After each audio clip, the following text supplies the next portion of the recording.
Hey, everybody, welcome. Thank you for joining us for another episode of Deer Talk Now. I am Dan Schmidt. Very much appreciate everybody watching and listening to this podcast. We have, I always date myself on these podcasts.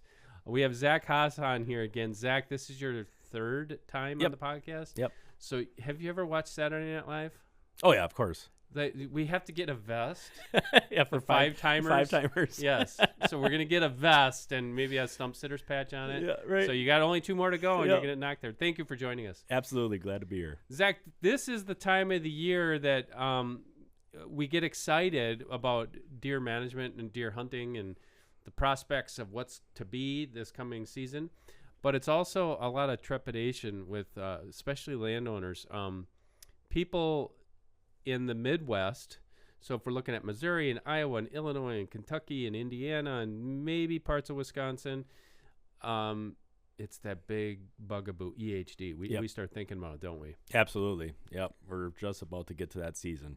So, Zach, your whole career has been built around what you went to school for, and that was aquatic management, which you would say, well, if somebody's listening to this and who doesn't know who you are, what does that have to do with deer hunting? It has everything to do with deer hunting as far as water quality and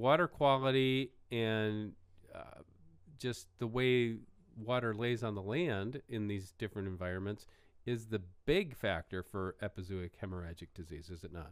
100%. Yeah, water is the key factor in all this, and the break of how do we make our water better so we don't have EHD. And you don't even have to be a landowner to be worrying about it. You could just be like in an area. Okay, so recap for me like I'm 5. That's my Michael Scott reference.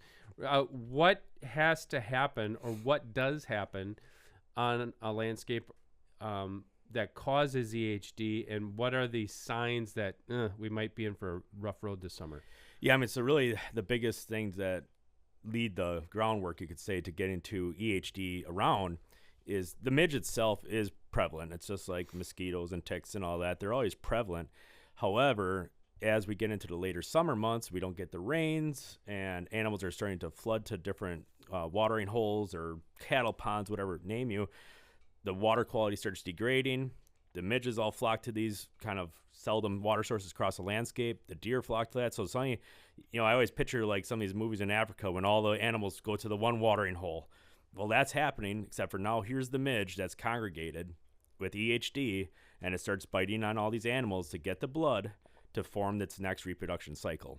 So does it work that way then? The midge, which is a tiny no-see-um insect, it goes from deer to deer to deer, just biting them? Yeah, so the female midge, the Culicodes midge, so she'll be near the water source, and this is why also our mature deer are always the ones that typically are dying from it, is they put their blood supply next to the water, and she needs that blood to create eggs. So she's going to keep that cycle as much as she can to keep making eggs, and then she's already infected with the EHD virus. Now that's just going to keep going to every deer she bites as she makes those next eggs. That's crazy. So where does the virus actually come from?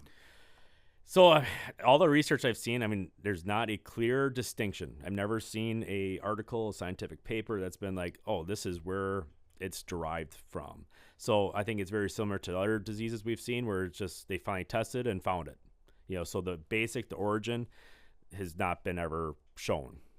And it's in the insect. Yes. The insect is carrying it, and the reason why, okay, so we understand that, it's a drought situation. Yes. The deer are thirsty. They're going to the very little water sources that they have in these areas. They really get hammered with it. But that bug is living in the mud banks of the water source? Yeah, on and around. Okay. So obviously, like when they're an adult, they're flying around that area because they're, obviously they're looking for that next supplier of blood. But then you have the larvae, the eggs, they're all water-based. So they're going to be around that mud and that water source. Plus, even what people don't realize is the Culicodes midge also breeds in things like old tires and tree holes and all these other things. So it's not just the pond. So they're looking for degraded water sources, that puddle in the middle of a driveway. It's just like a mosquito. I was going to say, the same thing as a mosquito? Yep. Do we have to worry about mosquitoes as well? Yeah, I mean, even with mosquitoes, I mean, obviously the disease factor hasn't been there, not as much as like you see in equine and all this kind of stuff with like West Nile virus and all that kind of stuff.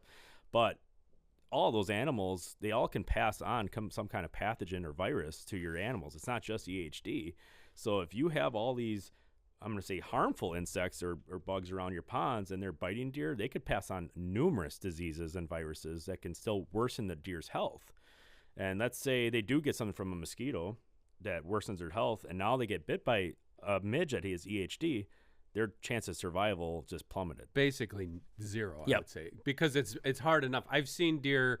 I've actually shot a buck that survived EHD. Sure. I don't think he would have made it past that fall. He had the big club foot Yep. that they get, but some of them are resilient. Yeah. And they make it through. Okay, so before I can get really into the weeds with you because this stuff is actually, I find, beyond fascinating. What is it too early to predict what EHD is going to do in North America this year? 100%. I mean, like overall right now across the Midwest, we're seeing some decent steady rains, things that way. A little bit, I will say I can predict a little bit is the dragonfly hatch was really good this year. So that does help actually cut down on the EHD midge. They kill mosquitoes and midges, Yep. don't they? Yeah. Yep. So like last year we had a really poor dragonfly hatch, really, really bad hatch. So if we can get a good dragonfly hatch, that actually helps predict it a little bit because we have a predator out there now. So just with the little bit of rainfall we've had, it's looking good right now, but not saying we're not going to go into a 2024 situation where our rain just slips off and we don't have rain for 60 days. Which totally is what happened. I Correct. mean, so it's kind of hard. I mean, we're looking at beginning of July. Yep. We're way far from being out of the woods. Correct. Oh, yeah, without a doubt. And how long does it take, from it to go from okay to bad? Like, is it 30 days? Is it more than that, or does it depend on the heat? I mean, realistically, it all depends on heat and lack of rain. So it's all about level of evaporation. Pond design has a lot to do with it too. So the shallower water body is going to evaporate faster than a deeper water body. But it can happen. I mean, it's like when I was doing a lot of pond and lake management work, I could see a pond go south in a matter of a couple weeks. Wow. If we weren't getting rainfall. Wow, that's amazing. I know you've worked. I actually jotted it down. I found fast 1,500 lakes and ponds. That company that you work for. Yep. You guys manage that on a private level. Yep. So what have people been doing? I mean, you've been doing this for over 15 years. Like, what are deer land owners? What are they doing to try to circumvent the potential of an EHD outbreak? Yeah, like what I'm seeing is, for one, a lot of landowners are not actually putting in water sources because they're scared in the first place to even put water on their property, which to me, get water on your property. But the other part of it is they're starting to more kind of phase towards doing more of these tubs, like the deer ponds, Yep. A kiddie pool. Yep. I'm seeing a lot more of that. I've done those with just the big 55-gallon Yep. drums that you cut in half. And Yep. And a lot of that is kind of with the whole, premise of, there's no mud then, which I could argue a little bit on that because when you get the tubs, but we'll get to that a little bit. But that's where I'm seeing a lot of guys doing is they're doing more of those now and trying to get more, or just not putting ponds in. They're kind of scared of it. So, the actual natural ponds, I've seen people kind of trying to phase out a little bit, which I would argue that point to not do that because to me, they can be more beneficial, but they're going to more of these plastic lined pools and tubs. And I know we've both seen, you've seen it much more closely than I have, but Buffalo County, Wisconsin, the epicenter for monster deer, and I visited there 30 years ago, and guys over there, Pat Reeve, Tom Inderbo, what they would do is they do these little scrapes. Yep. And, you call it a pond, it really isn't. Do you still see that? Now, you have to have the right types of soil, I know, to do that. But do you still see guys doing that for deer water, or is it shifted to something else? No, I'm still seeing guys. Like I was on a consult a couple weeks ago where the guy had 10 of them on his property. That's what I'm actually in a couple weeks here. I'll be installing some for my clients. But, depending on if you have clay soils or like I use a lot of pond liners, synthetic pond liners to do mine. But I'm still seeing a lot of guys still doing that route. to get more water to their deer rather than a 50-gallon tub. Which is hard, yeah. Yeah, because when you get like these line ponds or you can dig a natural pond, you're talking 2,500, 5,000, 10,000 gallons. Now you're talking some water volume to be able to sustain a bigger herd. What are the downsides of doing a scrape like that, a man-made pond with a liner? I would say the downsides of it is, for one, it's just kind of the convenience of you got to have equipment typically to install them. That's honestly the biggest con is you got to get a mini excavator, skid load or something that way usually to do these. But it's also knowing that you have to maintain them. You got to be treating the water like it's a living, breathing organism. No different than we would our own kids or whatever, but you got to take care of the water. And I'd say that's the other part of it is people kind of dig it, leave it, and they just think it's going to self-maintain. It's not the case. Mother Nature wants to take back any water source and make it her own again. That's interesting. And I know that, and this is part of the reason we're having this podcast, is you have helped invent a new product. I'm bringing it up here just so you guys can see it. This is brand new. It's just unveiling now. It's called EHD Defense, and you told me a little bit about this. To me, it seems pretty overwhelmingly complicated. But first of all, run us through what it is. Yep. And then I'm going to ask you a ton of questions. Absolutely. So EHD Defense. So what it is, it's a 3-part water treatment system for your water sources, whether it be a line pond, natural pond, tub, you name it. This is a way to actually improve our water quality. So when I went back and was developing this, it was one of those things that I could see the connection, being an aquatic biologist, that water quality was the derivative of EHD, because the Culicodes midge thrives in poor water quality systems. It also loves high salinity. It loves all these things where other good things don't thrive. So this 3-part system, what it does is it's approaching that we want to improve our water, and we also want to get rid of our muck as well. So within this, there's one product called Catapult. Let me stop you there for a second. We're going to go back to Catapult. Why do you want to get rid of muck?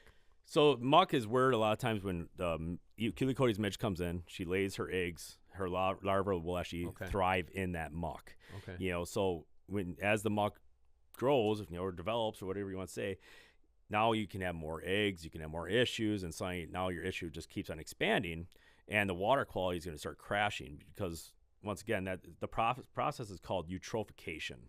It's the aging of any water body. And that's Mother Nature's way to make it back into a swamp. She's just going to fill it in with muck and debris and all this, and it's going to turn into a swamp.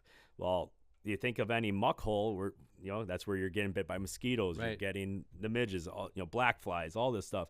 They want those degraded water sources so they can put their eggs, their larvae can, thrive in that water. They can go into the muck, and that's where they're going to reproduce. Okay, so you said it's a 3-part system. Yeah. It starts with so Catalyst? The first part is Catapult, so that's a biocatalyst enzyme. So it's not a living, breathing organism, it's an enzyme. So it's just like we have a bunch of enzymes in our body systems, right? And what it's going to do is it's going to expedite the decomposition of organic materials. So when you think of feces, you're going to think of twigs, leaves, debris, you name it. It's going to start breaking them down, and it breaks it down to simple sugars like glucose and sucrose, things that way. And that's actually what your beneficial bacteria need to eat to thrive. And that's when the next part comes in, which is called live water, and it's a water-soluble pouch. So you can literally just toss it into a pond. Simple as that. I made this so it was so simple for a landowner, you could do it right outside your utility vehicle. But so now those bacteria are going to grab those simple sugars and they're going to feed on them. And what's that doing is they're going to actually start now degrading that muck. They're going to start digesting that, taking it out of this system. Now it breaks down to carbons and some non-usable forms of different nutrient systems. It's going to go, actually a lot of it evaporates through the air, which is pretty amazing. But throughout that process, they're also putting oxygen back into the water and cleaning it up. And then from there, so you do this monthly, essentially applying these products. But then there's, what I really love in here is there's a product called D-Muck, and that's a pellet. So you already treated the water. You already are cleaning the water up with the Catapult and the live water. But now you have D-Muck, which is a pelletized sediment-reducing bacteria. So now that's going to actually work into the muck. Wow. And that's going to start degrading all the detritus and all these different things and break that muck down, which is the living, breathing, organism or thing for Culicodes midge to breed in. So the cool thing about like the demuck, back when I was at University of Wisconsin-Stevens Point, I did a research study on this product, or a similar product, I should say. But in 1 year, I reduced muck by 7.21 inches. Holy moly. So that's actually taking the muck right out of the water source. Yep, pure organics, breaking them down, taking them out of the water system. So I know you did this before, like when you were working in water management. Yeah. I'm assuming the products that are within this product are some of that same stuff that you had. Yeah, they're very similar. Yeah, so I mean, my role as aquatic biologist working for a private pond and lake management firm was to improve water quality, to get it so there wasn't all this, gross smells and algae growth and this and just that nasty looking. I mean, we all can visualize it, right? Yeah, I can smell it right now. Yeah. So our goal is we use a lot of bacteria and enzymes, different formulations to actually break down and clean up the water. And the unique thing of it is you could actually feel when the water was right. Because when you felt it, it was smooth because it actually reduced the surface tension a little bit, but the water was smoother, cleaner.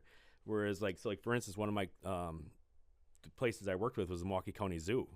So when I went into their pond stunk. They had planktonic algae. I mean, it was dying. The ecosystem was dying. So then we started to do all these different products similar to the ones in these. And now we have a beautiful oasis out there where the fish are thriving, the birds are thriving. You can see frogs and turtles and all these things. And that's the premise of when I see all those things as a biologist, I brought that into the deer world. And I went, well, when it's living and breathing, and I have, I had old clients saying, oh, I don't have as many mosquitoes. Oh, the bugs are down. When we started cleaning their ponds up. Well, and I started talking to different professors and some of my colleagues, and suddenly I'm thinking, bingo, light on. Well, let's improve the water quality, and now we're going to reduce the midge because now we've made a thriving ecosystem, replaced the food chain back to what it should have been, and now we don't have the EHD issue. Deer Talk Now is brought to you by 10-point crossbows and the all-new TX440. This compact crossbow features new twin riser technology as well as a rail-less design to provide superior accuracy. Coming in at only 28 inches long and 6.5 inches wide, the TX440 packs a powerful punch in a compact, ergonomic design. For more information, visit 10pointcrossbows.com. That is absolutely fast. So what I'm thinking here is we often get stuck in these very simple, like, how do I fix this kind of scenarios? Yep. And one would be, well, I just got to kill all those bugs. I'm going to drop a bug bomb on them or spray the banks with Raid or, whatever I'm doing. And that's not a plug for Raid. And this is actually not doing anything. This isn't targeting the bugs specifically at all. No, there's not a pesticidal product in this. This is all 100% natural. These are all things you'll find in Mother Nature as it is. We're just the bacteria within the system are kind of lazy, and so we're going to add some heavy lifters to do the work and really expedite this process. I mean, my goal as a biologist always, and I talk to this a lot of my clients, is we wanted to stop the clock on Mother Nature, if not reverse it. And that's what we're doing here is we're reversing the clock and bringing that pond back to life.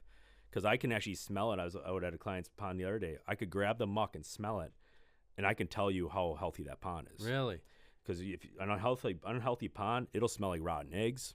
I mean, and you've probably seen like ice fishing. You can drill a hole, and gases will escape, and you're like, whoa. Nasty, yeah. It's dying. So it should smell, the muck should actually smell clean. Because there's 7 layers of bacterial decomposition at all times in the muck. And as that pond system dies, you start losing the heavy lifters, which is like the aerobic bacteria in live water and demuck. You'll start losing them, and you'll start getting these guys that are just lazy. The guy that goes to McDonald's every day. That's the last layer. They're sulfuric digesters. They don't do nothing for you. So we're replacing and getting that life back in. And before you know it, I mean, I've seen usually the process can be as quick as, like, I've seen one treatment on client ponds where they're like, wow, this is the best the pond's looked in 20 years. Mm-hmm. And I've had those comments. Some are super degraded where it might take a little more time, or maybe need a little more product, things that way. But honestly, it's one of those things that To me, as a biologist, it was a no-brainer. But it was something overlooked, I think, by our deer community because it's not something we talked about a lot. Water has just become the trend, finally. Whereas me, I've been preaching water for since years. I've met you. You've been telling me, and I find it fascinating because it is getting into the whole biology of. But so my next question, then, I think I figured this out, is by treating the water, getting the water correct or right. Yep. We're reducing the muck, which is basically the place where the bugs live. Yep. I always call them no-see-ums, where the midges live. And then it's also, it's basically eliminating their food source. Correct. Yeah. Because they're eating off all the nasty stuff you just talked about. Yeah, and plus you're making a cleaner water source that, like I can always tell when my ponds kind of turn that right page because I have tadpoles. Well, what are tadpoles feeding on? They're feeding on these larvae. Frogs are feeding on that. Dragonflies are going to those ponds to feed on now because it's healthy. You're getting an aquatic invert. So the unique thing about water quality, and you can see this in a lot of streams actually, is if you go to a stream and there's no aquatic life, there's probably a lot of agriculture runoff going into that stream. Okay. If there's life and there's aquatic inverts cannot tolerate pollution very well. So you start getting these, non-polluted water sources. Some of you have beneficial aquatic amphibians, aquatic insects, aquatic invertebrates, because there's a lot of predatory aquatic insects that love to feed on midges. But they're also kind of stressed by these poor water quality systems. And that's where the culicodes, like I always think of that cattle pond in Iowa. For whatever reason, that's where my mind goes, just gross. It's full of planktonic algae. It stinks because the cattle have been walking through it and pooping and peeing all day. Yep. The midge can handle that. Most of your beneficial creatures and beneficial life cannot handle it. So that's why we have to improve it to get that beneficial life who will compete directly against it. So how does this work? It's a 3-part process. Yep. I buy this bucket of stuff. Yep. Take me through a couple examples. Let's say I am the guy, because I am, that I cut off the 55-gallon drums and I've got 2 or 3 of those on my hunting property.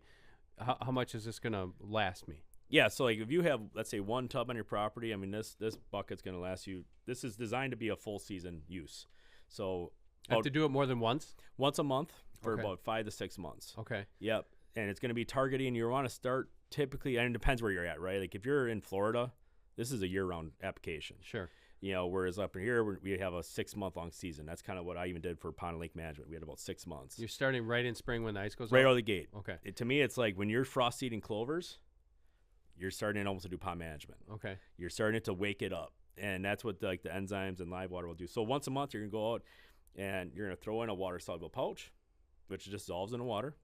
Then there's one of those tip and pour, kind of like Stable has, where you fill it up. There's one of those that you fill up to an ounce mark and 4 times, so 4 ounces usually a month, depending the volume. Pour that right in, and then the demuck is just a pellet that you toss in. So you don't have to. I mean, is it really that simple? I mean, am I just throwing it anywhere in my pond, or is it? Do I have to pick and choose spots where I put it in? Yeah. So the pouch you can just toss in. I mean, obviously use your best skill, try to get in the center if you can, but it'll drift and things that way. And the enzyme, the catapult, you can just pour in. The only thing I usually recommend to really try to get good coverage on is the demuck, the muck reducer, because they're not big fast swimmers. They're not Michael Phelps here. Okay. So those you do kind of want to get spread around the pond to reduce the muck, because it's kind of unique. Like the demuck, for instance, if you had a deer pond or one area is really mucky, you can actually spot treat. Okay. And to reduce that muck in certain areas. But yeah, I mean, the whole process might take you 2 minutes. Wow. And that was a big part of developing this too, was intrusion. I'm a big mature deer hunter. I don't want to spend a lot of time. I don't want to have a backpack sprayer and all this kind of stuff. And, so you could literally pretty much drive next to the pond in your side-by-side, dump the stuff right out the window and drive off. That's what I would have envisioned. When you're talking about treating a pond, I'm thinking this is complicated. Yeah, I've got to get out in a boat or something. I mean, I got to figure waders or something like that. But up until this point, I have never seen any product like this. Has there been anything out there commercially? No. But I have seen some companies within our industry have come out with minerals or supplements or things like that. How does that work in concert, or is there 2 separate ideas there? No, so actually any of the, and I do this in my seminars, I preach on this, is I am very much against mineral additives in water, 100%, because one of the main ingredients you could say in those additives is phosphorus. Well, in the aquatic world, that's the limiting nutrients of growth. So you just fertilize water when you added that. Plus, you also added salt. Guess what? The only critter that can handle salt is Culicodes midge.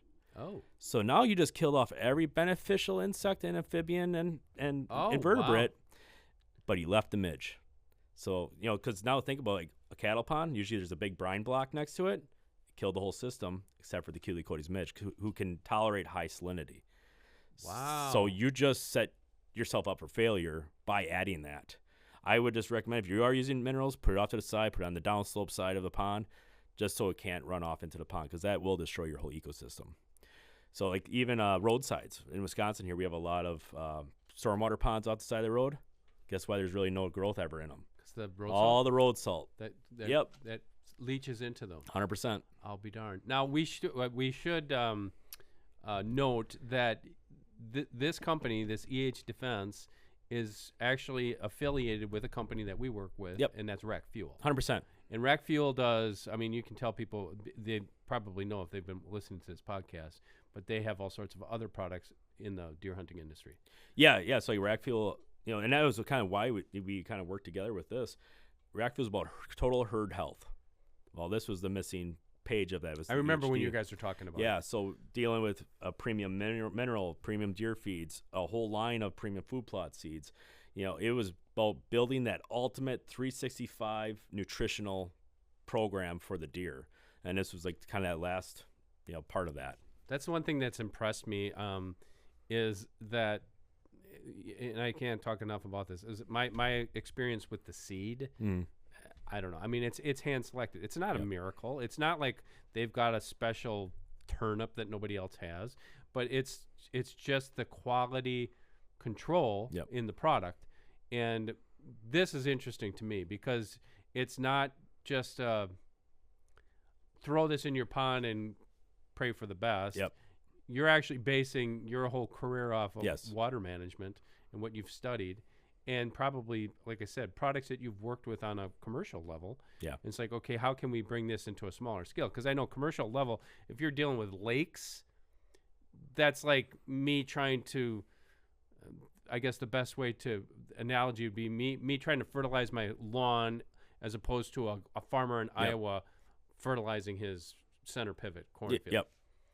And you've somehow figured out how to do that on a smaller scale. And honestly, it's, over almost a 20-year career doing aquatic biology, I've worked with every industry there's out there. I mean, whether it be campgrounds, whether it be municipalities, whether it be homeowner associations, private homeowners, I've seen from the top of our state to the bottom state and out of state even how to control and manage water. Even planktonic algae. Like I think in North Dakota even, where we have a planktonic algae bloom, epidemic where you can't even have your dog out duck hunting.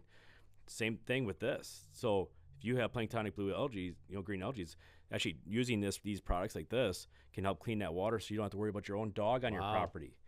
So it goes. I think you just expanded your market beyond the deer hunting. And that's the thing. It doesn't stop at deer. Like obviously, the whole premise is EHDs on our minds, right, as deer hunters. But you get into the duck hunting world. You get into turkeys. I mean, the amount of water a turkey needs, quality water, to produce a good actual hatch, it's unreal. I mean, anyone that's ever raised chickens know how much water they need. I just filled them up this morning. Yeah, you're not going to give them some gross water out of the It's got to be clean. Yeah, so that's a really good analogy. Just let me sidebar there. If you guys haven't raised chickens, that water has to be clean. Because they get all sorts of. You can tell me what's in the water because if you let that, you got the big jugs that glug out. If I'm back in my younger days, if I left that for 2 weeks, now they're sick. And now you got problems. Correct. And it's the same thing with deer. And we actually just did a video on that, David. I think about people say, "Oh, deer don't get sick." They get sick all the time. All the time. Drinking out of mud holes in the woods and things like that. I mean, the amount of salmonella and E. coli you set the test for on all these water sources, even. I mean, just think about that. You could have a perfectly healthy animal. If they drink out of the wrong source, they just got sick. Now any disease can take them out. even CWD. I mean, I want to go down that road. If they can be at the healthy, at their almost about peak of health, now they can fight things off. And just like you or I with flu or COVID. Correct. And then I even think like the southern deer in the U.S., they can tolerate EHD, right? Because they've had immunity. Well, if we can improve our deer's health by using quality water, well, maybe now we can build up immunity in our own deer and get to that same level. So to me, it's the premise. I mean, I've put so much time and effort into this thinking, talking to professors from Montana State, Colorado State, Wyoming State. I mean, I was deep into the rabbit hole. Yep. Fresh out of college, I was a research director at the company. I mean, I was deep into it. But honestly, it's one of those things that water is the key. It's the building block of life. We got to treat it as such for all animals, all wildlife on our properties by improving the water. What do you think this is going to do now for you think agencies are going to start looking at this? Because it is a big problem for a lot of states. Yeah, I mean, it's one of those things that depending the state you're in, I've worked with some of these state agencies, obviously, and depending the water sources, there's some that we've had to go and protect and improve on. You think of the closed beaches that happen all the time, right? Because they have planktonic algae blooms. I think of Lake Winnebago, turns pea green soup. So I think I could see more like even agencies like the NDA, NWTF, people like that, PF. I mean, all these other organizations, I could see them jumping on board to be like, all right, we got to start improving our waters, right? To help. I mean, maybe it's not the DNR and all that, but if we can even do it on our chapters and all that kind of stuff to improve, that's a good start. What do you think has been, what is the worst state for EHD?